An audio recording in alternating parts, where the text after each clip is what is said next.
How to evaluate whether solvation is a physical process. In this video, I will demonstrate the various tests that can be done in the science classroom to evaluate whether dissolving a solid salt into liquid water can be considered a physical or a chemical reaction.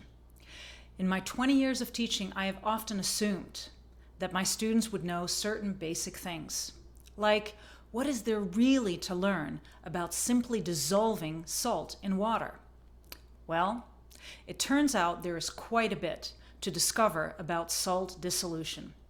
I will show you 3 relatively simple tests that enable students to come up with their own model to illustrate the dissolving process and assess whether it is a physical change or not. But before I delve deeper, let me emphasize that the inspirations for this video came from the inquiryHub chemistry curriculum. And the phenomena I'll be explaining are aligned with the next generation science standards. Please see this description below for more details about the exact standards that align this storyline, which is centered around the question, why do some things get colder when they react?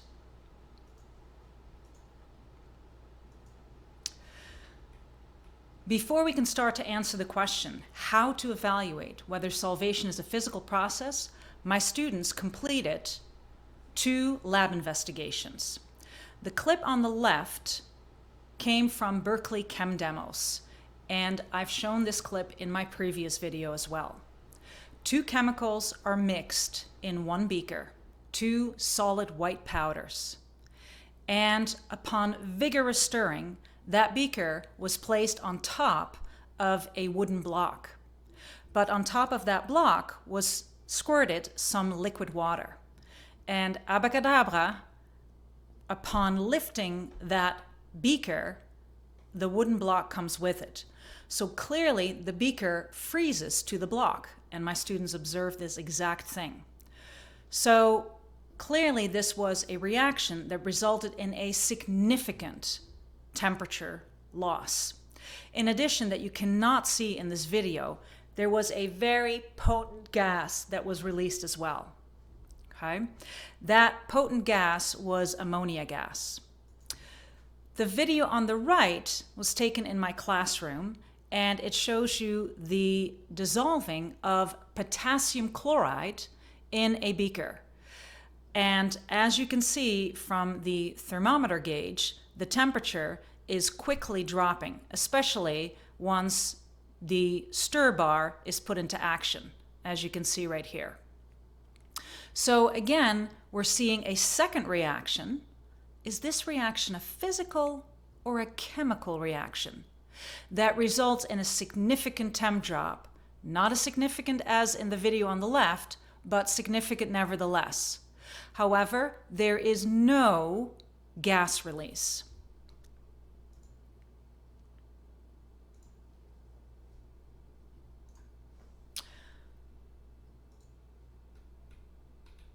So, upon completion of these 2 labs, what questions came to mind? Displayed here is a discussion board of a compilation raised by my students to make sense of these 2 lab investigations. To summarize, the questions in blue at the top revolve around the temperature drop observations for both reactions. And is a temperature drop or temp change a signature event for both chemical and physical reactions? The questions in yellow below concern which observations can allow one to distinguish between chemical reactions and physical reactions. And since the reaction involving the wooden block caused both a severe temp drop and the release of that smelly gas, all students were convinced that this reaction had to be a chemical change. But what about the solvation reaction of potassium chloride shown on the previous video on the right side? Although the temperature did decrease, there was no concomitant smelly gas release, or any gas release for that matter. So we decided to do some further exploring. So the question that we really wanted to explore was the following. If we dissolve a substance in water, is this considered a physical or a chemical change?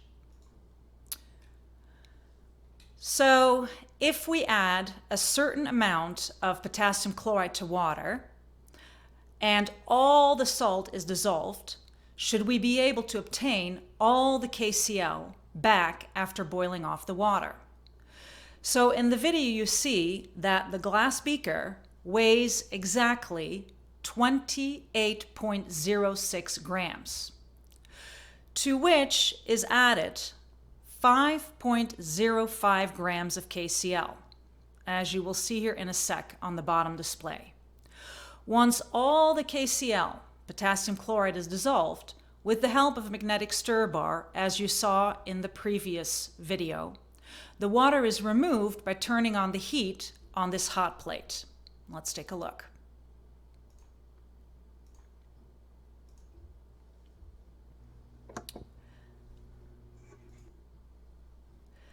And once all the water is removed, we're now measuring the beaker with the solute potassium chloride from which the water was boiled off, and we're recording an amount of 33.13 grams.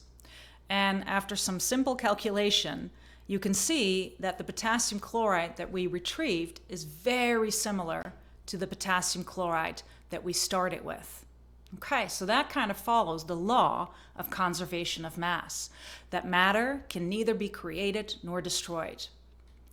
So that leads us to the following claim. Solvation is a physical process, and we have now our first piece of evidence.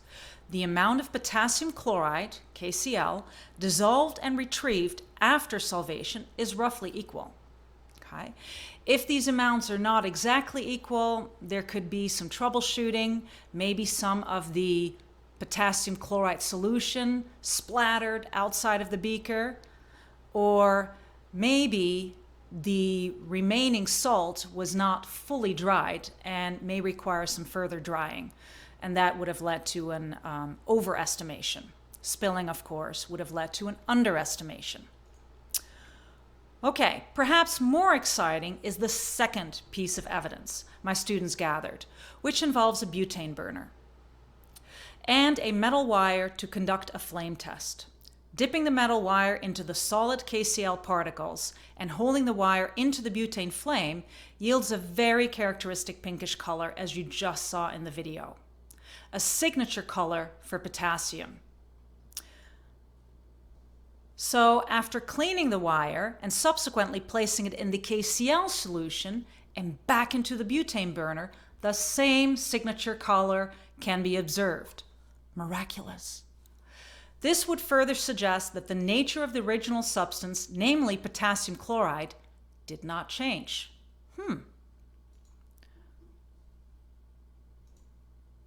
So back to our original claim, solvation is a physical process. We now have our second piece of evidence. The flame test color of potassium chloride as a solid and potassium chloride in solution is a very similar pinkish color, suggesting that we're dealing with the same substance. The substance did not really change. So, evidence number 3. The third and last test involved a conductivity meter to assess the conductivity of the solid potassium chloride. Here you're seeing a positive control to make sure that this conductivity meter is actually working. And the lights, the red and the green, clearly lit up. The next step is to place that conductivity meter into the various things to test. So what you're seeing in the video is we're going to squirt some distilled water from this beaker into the well plate. We're also squirting some of the solution, as can be seen in this beaker, because it has the magnetic stir bar in it, suggesting that that involved some stirring to get the potassium chloride to dissolve. And what we also are showing is that in one of the wells, we're placing some solid KCl that comes straight from the reaction bottle. So upon testing the conductivity for these 3 different wells, so first the potassium chloride, salt, you're seeing that the light in the conductivity beaker is not lighting up. And that's basically suggesting that the potassium chloride particles are still stuck in their ionic crystal lattice. The next test shows you the distilled water. Well, maybe a surprise to you, but water all by itself does not conduct. But the third test clearly shows you that there are ions moving around. So the potassium chloride and the water, the two together, combined to form what are called, so to speak, solvation shells. That means the separate ions are moving around and are able to conduct a current. So this slide summarizes all the various tests. The original control, which has, of course, a very high conductivity, as reading here off of the legend. The distilled water, which should have a relatively low conductivity, because maybe the red bulb is showing you a dim color. The potassium chloride solid, again with the ions stuck in a grid, should also show you a low to no conductivity. But the potassium chloride in solution, with its characteristic solvation shells, enables a current to be conducted, as can be seen here, and a relatively high conductivity can be concluded. Okay? So that brings us basically to the claim, our original claim. Solvation is a physical process.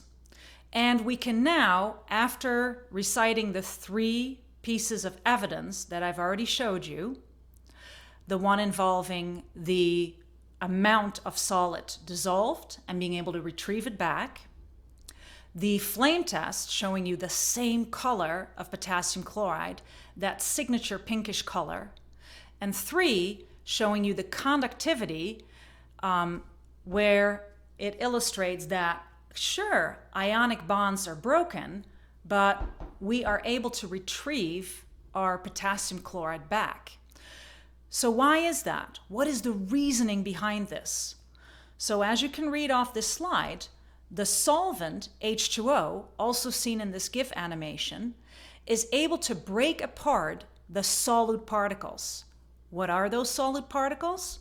Well, they are the chloride anions and the potassium cations that are now going to get connected to the various water molecules through so-called ion dipole forces. That was a magnet dropping. But no new compound was formed in this process. So that allowed me to ask my students the following question, okay? And this particular slide shows you my previous video where I explained how you can model the breaking of a chemical bond, such as the bond between a cat and an anion. Based on that video and what my students learned from that investigation, and based on the test that I just showed you, the students were able to come up with another question and a model.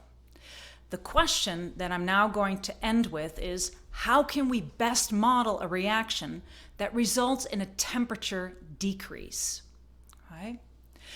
And the model that I'm showing you here is basically a drawing of the original salt lattice, the potassium and chloride ions. It could, for that matter, be any salt.